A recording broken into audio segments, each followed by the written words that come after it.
magadiziche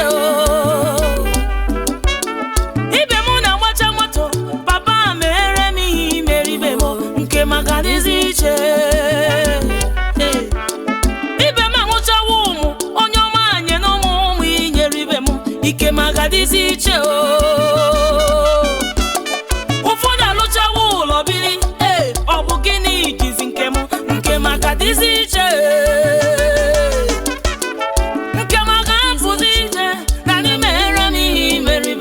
nke magadiziche Jesus obugi kam na yododo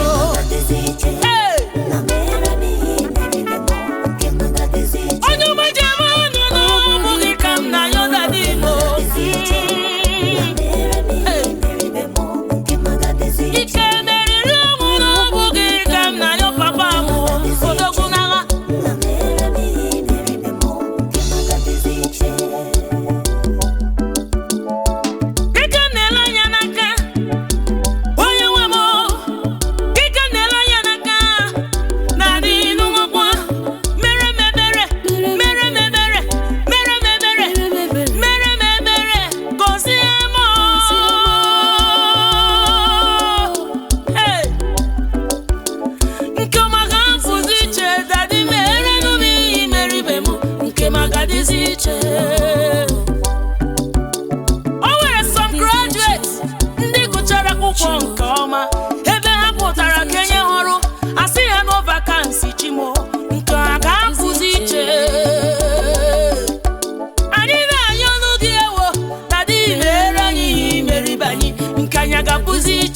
Jesus no bugi kaina yobiko nuo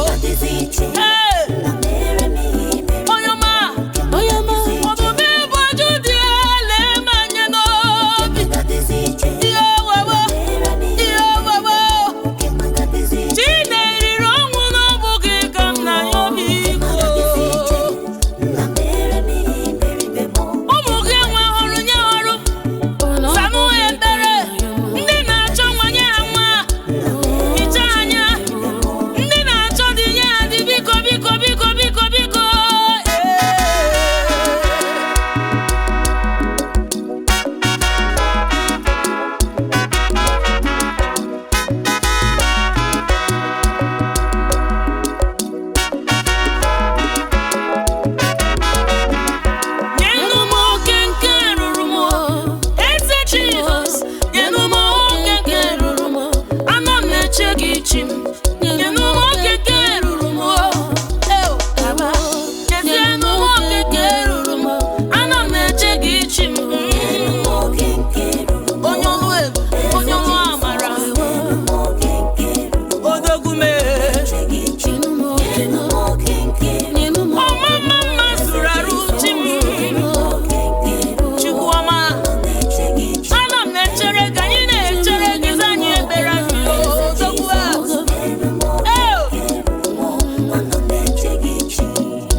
Ichimo.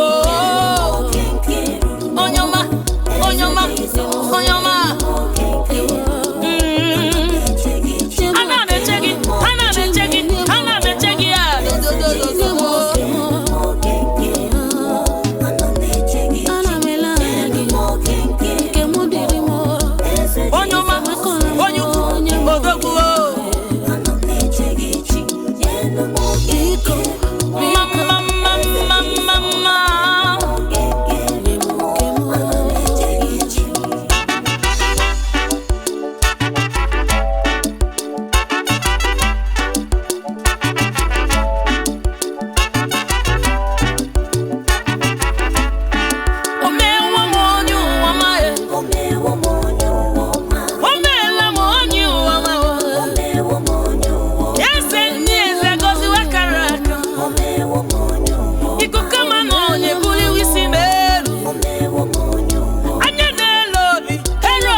shakara.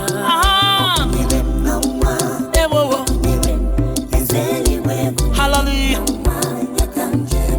And I'm go live. Jesus. Go live. Hey.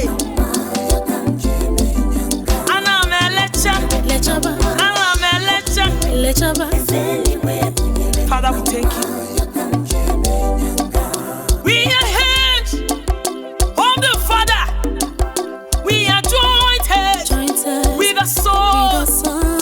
We are children of God, of the Most High. We are one family. We are one. We are one. Ogunyerem.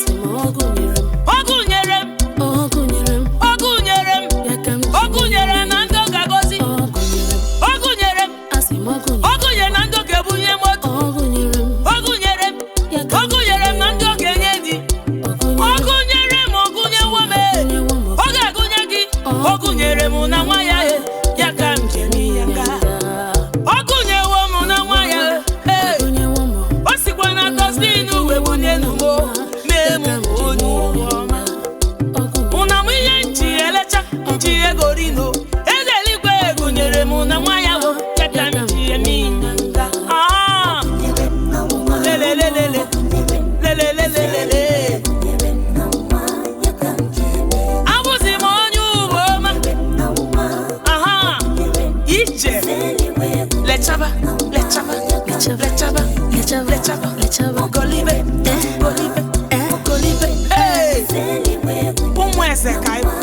I want to thank God for finally coming to the end of this production, the video production of Manifestation Praise.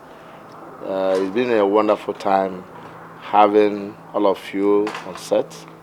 We'll begin our interview with the artist. Thank you very much. My name is Chinyere Winfred. Yes, you have been the artist on this set. This is Glorious Praise Team. and that features Chinyere Winfred and the rest of other superstars. She leads in this production. Please, is it your first time or have you sung before? Well, I wouldn't say it's my first time. I have actually done one before. The soundtrack of Odum Na Kweke, produced by Remy James. Yeah, I think I did. So I did one with him, and I love the response because my fans were all calling me. That was good. That was good. We enjoyed you there, and I felt since my fans are responding to it, let me give them another one. So that's what we're doing right now. So how do you find yourself cutting across from film acting to Christian music? Well, I find it interesting because sometimes you might be talented in other things, but you wouldn't know. But thank God for Remy James. He believe I can do this. He was the first person that gave me the chance to prove myself in aspect of singing when we did Odum and Akweke. And I thank God I didn't disappoint him and I didn't disappoint my fans. So I thank God for for him giving me the chance to express myself the other way around. Yeah. So how do you combine your acting as an actor, actress, and then your singing? How do you reconcile the two? Yeah, thank you for that question. Actually, acting and music and as a singer, I would call it's the same thing. It's like a message. You're trying to pass across a message. In acting, you're passing it across as drama, whereas in music, you're interpreting it as you're dancing. So the way you interpret dancing, crying, and all that, the same thing you interpret it in acting, but in different ways as it is now. So I think both of them goes along. It's not so difficult because in acting, I give my expression. In musical, I give the same expression, but this time I demonstrate it by dancing. This other one, I demonstrate it by acting. So they all go together. Thank you. Go back. Both of them go together. Okay. Chinyere, are you married? Yes, I'm happily married with kids. I have 3 lovely boys. Can we talk a little bit about your family? How does your husband feel, especially in movie when they caress, romance, and do all these funny things? Well, what have been his reactions? Well, my husband is my husband. I will say he is my husband. And he understands my job very well. Sometimes, those early days, he goes to location with me. And whatever it is we do on set, he knows it's just acting. And he knows his wife too. He's like, this is your job. I have his support and my children's support. They are all the way there for me. He has been so understanding. He's a God-fearing man anyway. So he's like, he stood solidly behind me for whatever I'm doing. He's very proud of me. And I love him for that.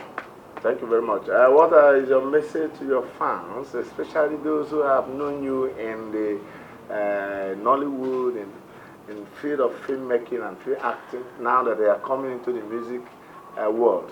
What is your message to them, and what is your expression? What hope are you giving them on this manifestation praise?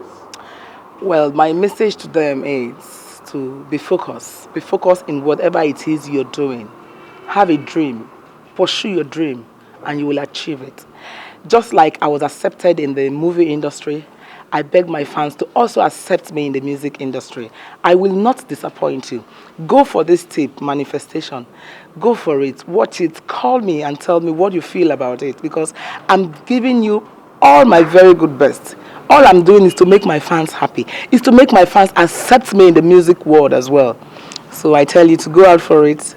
Accept it. I hope you'll love it. Just call me and tell me you've seen it. I'll be waiting for your call. Bye.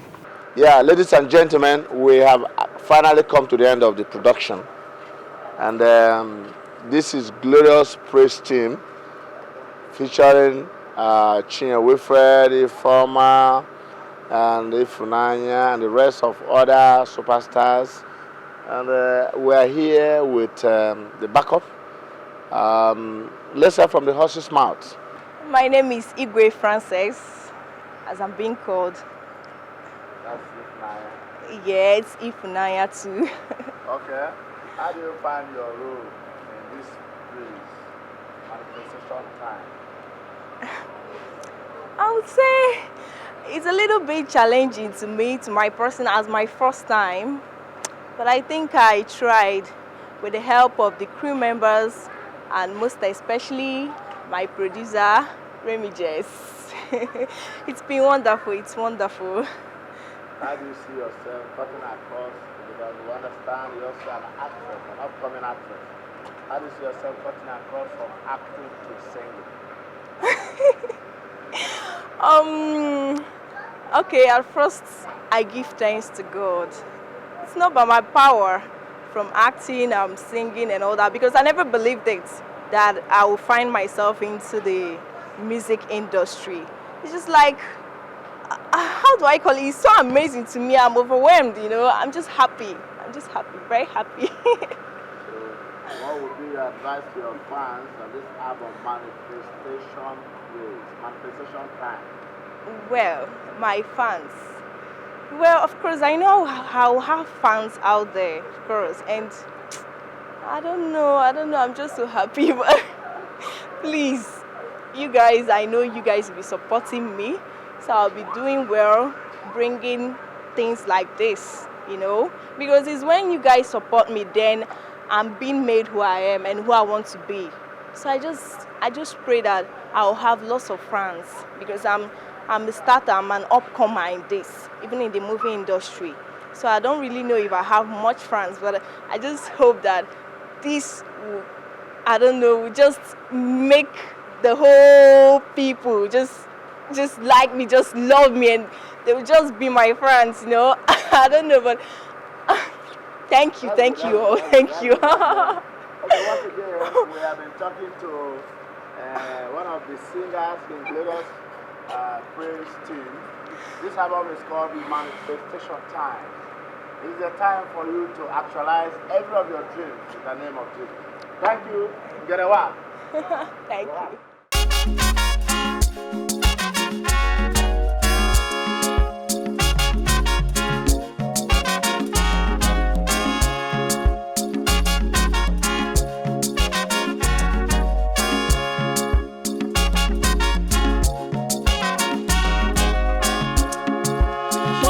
Chineke bụ asiwo m na ngedebe okwu ya niile wo oke m ka Chineke bụ asiwo m na ngedebe okwu ya niile oke m ka Chineke bụ asiwo m na ngedebe okwu ya niile wo o mere m amara nna m dịka okwu ọnụ gị si dị